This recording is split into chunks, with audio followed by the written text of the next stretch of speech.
Hello and welcome to my channel. My name is Michael from Making Lens Media, and you're welcome to my two-part high-end retouching. Part one is strictly dedicated to Capture One. Once we are done from Capture One, we'll be heading straight to Photoshop. So without no further ado, let's get straight to business.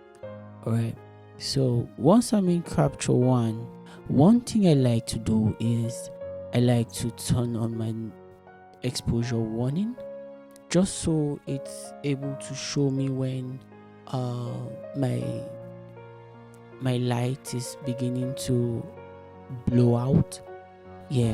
So let's say for instance we have this much exposure. You see, it's beginning to tell me that my Capture One is blowing out. So you need to limit that to a certain level so it doesn't get overboard, so we don't begin to lose details.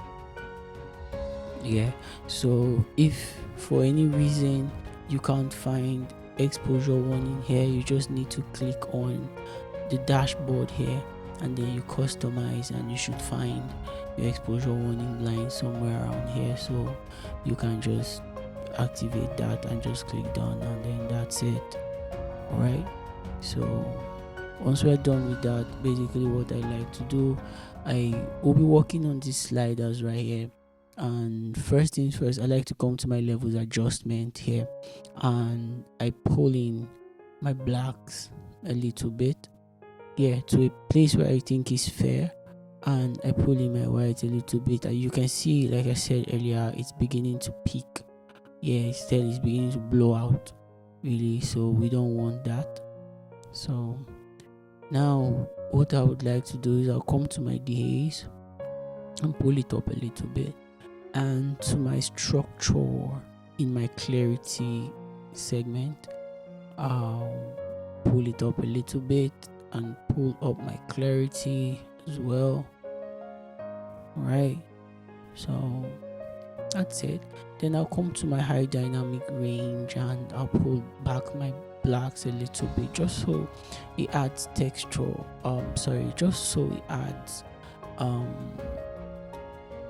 little bit of saturation to the image here. Alright, so basically on a basic note, that's what I do. So now we can see our before and after.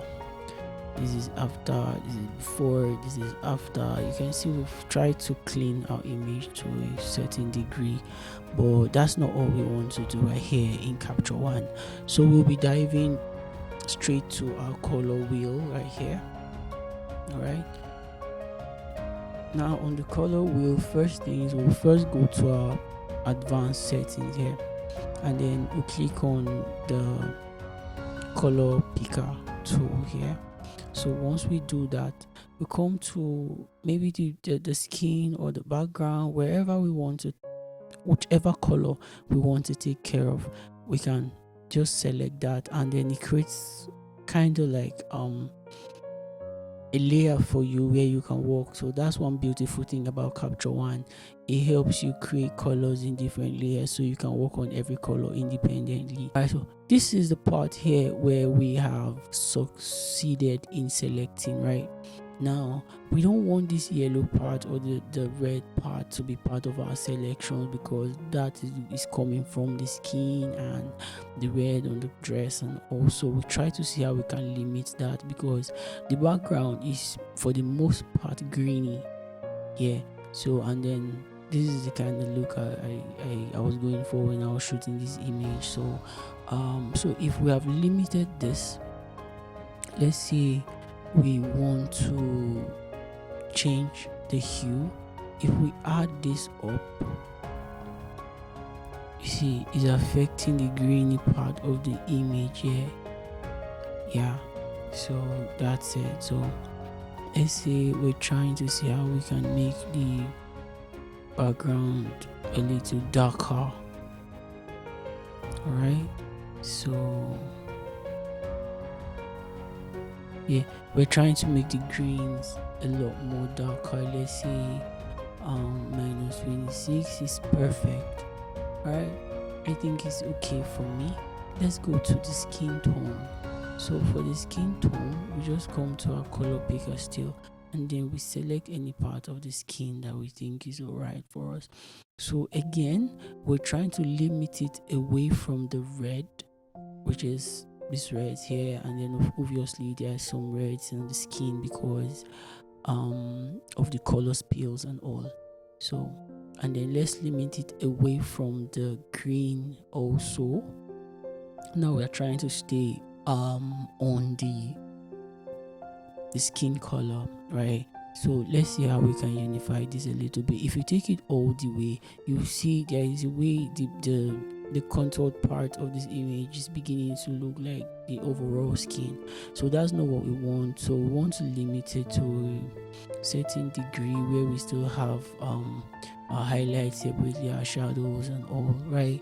So that's it. So let's see. Okay. You just leave the saturation at 5. That's just it's okay for me, really. So now we'll come to our color balance here.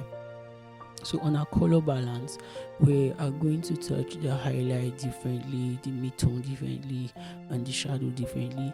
We also have the 3 ways where we have all of them together, and then we have the master where we have the color wheel that represent everything in one. So first thing, let's go to our highlight. For our highlight, I would want to take it up a little bit. Yeah. Alright, so I take it up a little bit just so we have a kind of a little shine on the highlighted areas, and we'll do the shadows too. The shadows will pull it down a little bit, so we'll further darken the shadow part of this image, and then probably put a little blue to it. Is it? Okay, put a little blues to it. No, let's do teal. Alright, so you can add that. Okay, this is like the hardness of the color, and this is the lightness and the darkness of the color you get. So basically we can still come to the highlight. Now would like to put a little blues to the highlight. Alright, let's take it up a little bit. Yeah, so that's fine. I think I'm actually loving where this image is at right now. So these are before and these are after. These are before, these are after. You can tell that we've done a great deal with this image, and then we've actually cleaned this image a great deal. And I think from this point I can easily just take it to Photoshop so we can move forward to our part 2 of this tutorial. Once we're done like this, all we can do is we can just come to the image and right click on it if that's the only one we want, and then we'll just export, and then we export variant, and let's just choose somewhere, and okay, let's just see desktop, so we just export it to our desktop really. Alright, so and you can see it's loading, it's trying to export, right? Alright, so just wait for it to export really, then we can take it to Photoshop. Hope you've enjoyed yourself so much, and I'm hoping you stay with me till we get to Photoshop. Thank you so much and remain blessed. Please consider subscribing if you have learned a thing or two, or if there's anything you want me to know, you can just tell me on the comment section below so we can better ourselves, and you learn from me, I learn from you. It's totally fine. Thank you so much.